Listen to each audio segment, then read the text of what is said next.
चीटी लेकर के चलती लुगाई, तेरे पल की न उसने लगाई।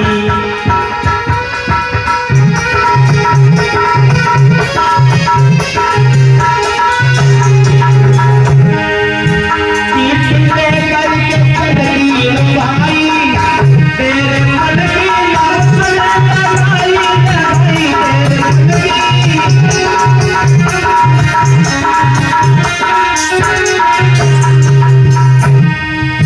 तेरे पल की न उसने लगाई। चलते चलते सुनो मेरी भाई, चलते चलते सुनो मेरी भाई, कल कटू मोहनी गाई।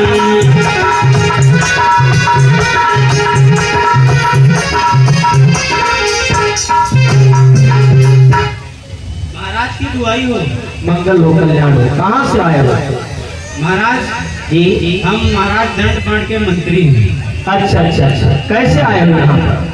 हम उनके लड़की का स्वयंवर रचा गया हुआ है अच्छा अच्छा, और बहुत आपको अच्छी बात। सादर आमंत्रित किया जा रहा है। लेकिन मंत्री में ऐसे अच्छा और आप उसे बुला लेते हैं। बुला लो महाराज। उसी समय महाराज सिद्धोधन आवाज लगाते हैं, बेटा सिद्धार्थ सिद्धार्थ।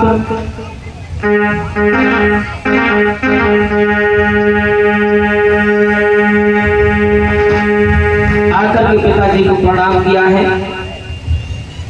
कल्याण हो, मंगल हो। बेटा ये जरा खत पढ़ो।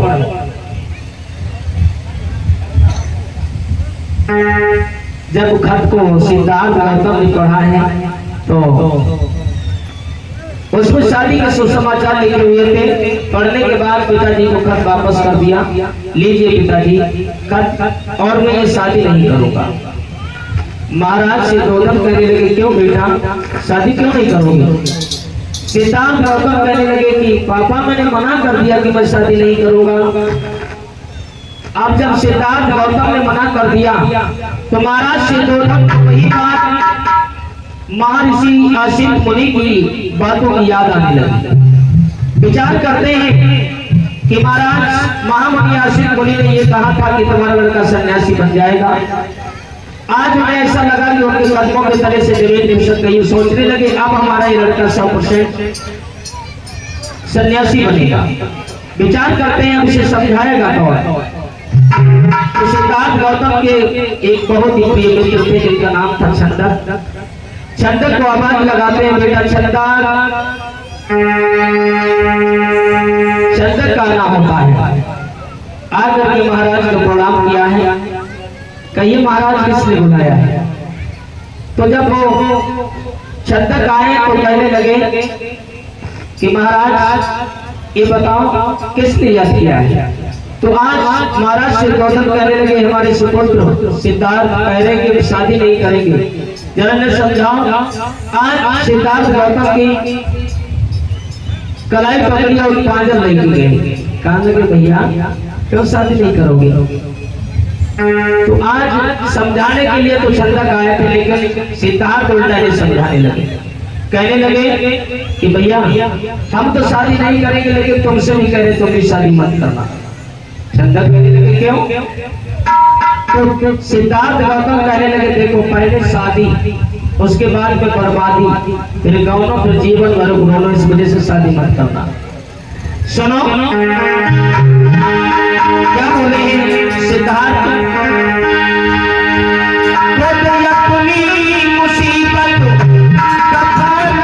न भरना और तुम्हारे ही रहना भैया करो।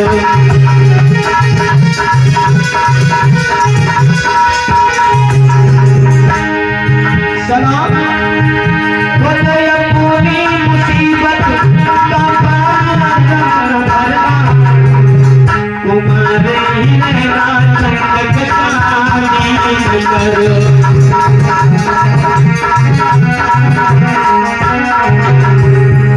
सुनो छठोगे और आंसुओं से दामन भिगोते रहोगे, और जब बहू घर में आएगी तो कहेगी कि ओ पिया बाजार जाओ, अब राशन खत्म है, अब राशन भराओ। और लला करण जो बच्चे हो पैदा तो बच्चे खिलाओ। दादा रे दादा का करती बच्चे होंगे खिलाएंगे का मोहल्ला वाले। जो बच्चे हो पैदा तो बच्चे खिलाओ, गरज हर तरह इनके नखरे उठाओ। वो सर में दर्द तो इनके पैर भी दबाओ। और प्यार से कहेगी कि ओ पिया झाड़ू भी लगाओ। इसीलिए भैया मैं आपसे कह रहा हूं